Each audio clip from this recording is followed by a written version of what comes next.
Okay, this is week 3 for Understanding Judgments and Justice, remembering our essential questions. What happens as a result of someone's judgments, or what is justice? This week, our in-class objection is you will all choose an article of your choice and you'll create an infographic that reflects the data provided in that article. For one of your final project choices, you are going to be able to design an infographic. But I'm going to walk you through that. For every one of your final projects, even if it's not going to be the one you're going to do, you will do one in class just so everybody's on the same page with what the expectations are. So today we're going to go over what is an infographic and how do you make one, not necessarily in that order. So when should you use an infographic? When you're illustrating data, simplifying complex information, comparing two or more things, or you want to raise awareness. There's going to be a short video. I'm going to stop it because we're only going to talk about the first 5, I believe. So this girl says there's 7 infographics. We're not going to get into resume yet. We're not going to get into, I forgot what the other one was. We're going to watch this video. But when you think about an infographic, you're conveying data. What is that data? Statistical data. So let's see, Tiffin, what's one statistical data you could talk about with prison? Perfect. How many women versus men? What's one informational one you could talk about prison, Ian? One data point for information on prison.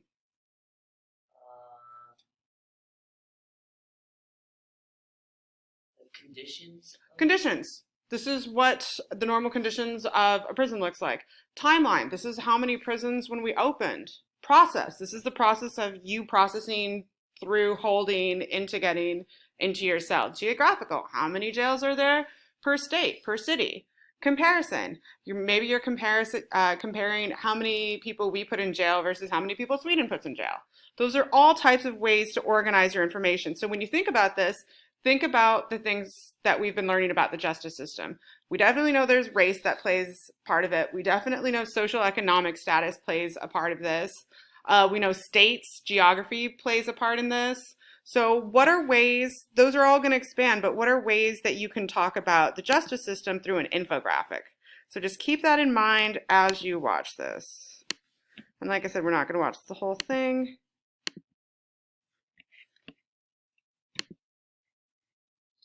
So when it's time to sit down and make your own, how do you know what type of infographic will work best for your data?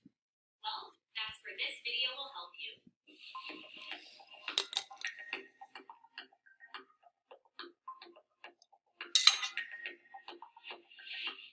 Hello, welcome to this episode of Infographics 101. My name is Sarah and I'm the blog editor over at Engage. And today I'm going to tell you about the 9 basic types of infographics that you can make and when you should use them. But before we dive in, make sure you hit that subscribe and bell button so that you never miss any of our awesome infographic guides. Okay, let's go. The first infographic that we're going to talk about is one that you've probably seen around the net a lot, and that is statistical infographics. Statistical infographics help you tell the story behind your data. They use a variety of different data visualizations, such as pie charts, bar graphs, line charts, pictographs, maps, and more. You can use a statistical infographic if you want to visualize survey results, to share important statistics from a report, or if you want to show a bunch of statistics about a topic. For example. So just think about that. I'm going to just go back to these pictures. So we're going to read the article today, but instead of reading that article, maybe somebody would just like to look at a visual. And how can you sum up that article in a visual way that represents what you just read? A bunch of statistics about a topic. For example, say you're feeling a little bit nosy and you decide to survey your coworkers about their Netflix watching habits. So you could use a visual like a pie chart to show how many hours on average they spend binging Netflix shows. You could also use a bar chart to show which are the most popular shows with your coworkers. And you can use big, bold text to emphasize key statistics. Infographic type number 2 is informational infographics. So informational infographics are ideal if you want to present new or specialized data, if you want to give an overview of the topic, Or if you want to summarize a longer piece of content like a blog post, a report, or a presentation. Typically, informational infographics will follow a pretty straightforward layout. They'll use descriptive headers with some supporting points and visuals like icons or simple charts to illustrate concepts. For example, let's say you wrote an awesome blog post, but then you realized nobody's reading it because everybody has a short attention span and nobody likes reading anymore. What can you do? Make an informational infographic summarizing the blog post. First, you would pull the most important content from your blog post, like the headers, point Most lists, important and key parts numbers from and your article. statistics. Then, you would organize the information into sections with descriptive headers. And then you would illustrate your points using icons and images. Don't forget to alternate between different colors to keep your readers engaged.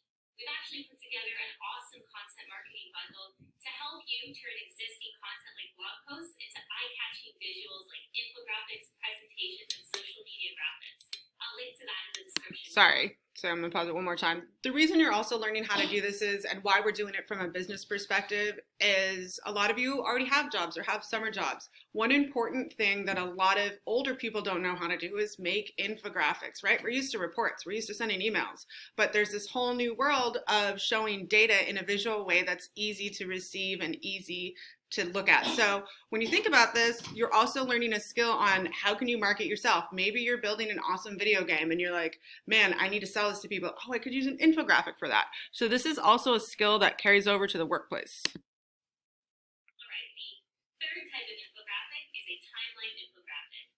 As you may have already guessed, a timeline infographic visualizes information over time. Typically, a timeline infographic uses a central timeline with different dates and events branching out from it. Visuals like icons, photos, and labels all help to highlight and explain points in time. For example, say you wanted to visualize the history of a popular company like Google. You could focus your timeline on product releases, growth milestones, or their influence on the industry. But you can also use a timeline infographic to visualize customer journeys, project timelines, and important processes, which leads us into the fourth type of infographic, process infographics. Look, a lot of people aren't good at following instructions, and that's where a simple process infographic can help, hopefully. While a timeline is used to highlight points in time, a process infographic provides an overview and an explanation of the steps involved in a process. Most process infographics follow a pretty straightforward layout with numbered steps and brief descriptions of each step below and some sort of illustration to help drive the point home. For example, say you wanted to create an infographic that visualizes a process to help you grow your business. Organize your infographic into numbered steps with brief descriptions of each step, and then use simple visuals like icons to make those steps easier to understand. But if you want to visualize a cyclical process, then an infographic with a circular layout may work better. Okay, the fifth type of infographic is a geographic infographic. Geographic infographics use maps as the focus visual. You can use them whenever you want to visualize population information, location-based information, or really big sets of data. For example, say you wanted to compare the size of two populations. A map chart would make it easier for readers to wrap their head around such big numbers. And if you wanted to break down a population by demographics, for example, by country of origin, you could use a series of map charts to represent each country. Do you have trouble deciding between two really good options? Cookie, I'm proud of it. It will have a line down the middle with one option on each side, which makes it easier for readers to compare and contrast options and to weigh pros and cons. For example, let's say you wanted to compare two products. You could use a comparison infographic to show the specs of both products and to weigh the pros and cons of each. Here's a handy little design trick. If you want to make one option seem more desirable, then use brighter, bolder colors for that option. That'll help it stand out more to the readers. Next step is infographic type, number 7. Okay. Graphical infographics. So again, great tool to learn for the job, for conveying data. Just think about how much you're not into, a lot of people aren't into writing reports, right? And where do reports go? They go to the teacher, and what happens? The great thing about infographics too is if you really want to do something with it. Like we're going to have that day of understanding where people are going to come over for the workshops about incarceration. Well, guess what I can do with all the infographics you guys gave me? I can blast those on social media as a way to promote our event. So this is what you're going to be doing today. It's in Google Classroom, labeled Assignment 3. I have these articles here. You are welcome to choose an article that is not there. Just make sure you put the article name or link it here. But there's a bunch of different articles you can choose. What was the article's main idea? So this is going to help you decide what kind of infographic. Maybe the article's main idea was cost per person per incarceration. Maybe it was somebody's story. But what was the main idea of the article that you want to convey? Then the type of infographic. So this is going back to what she went over. I'm going to go over it one more time in case you're confused. And it needs to have at least 3 data points. So point number 1, I'm going to put number of women versus number of men in prison because I'm doing a comparison one. Visual idea. I'm going to use the human outline. I'm going to make 1 pink, 1 blue. Point number 2, I want to talk about how much they spend on women in incarceration versus how much they spend on men. So I'm going to use dollar signs, visual idea. Does that make sense? So that's how you fill out this chart. And then when you're done with creating your actual infographic on Adobe Sparks, you're going to link it here. Just going over these one more time so you guys have visual, statistical. So this is what it's going to look like. You're just going to show a bunch of numbers. It should still have a point. Are those numbers showing that we spend more per capita on inmates than we do in students? Is it showing that California spends more than Arizona? What is it showing?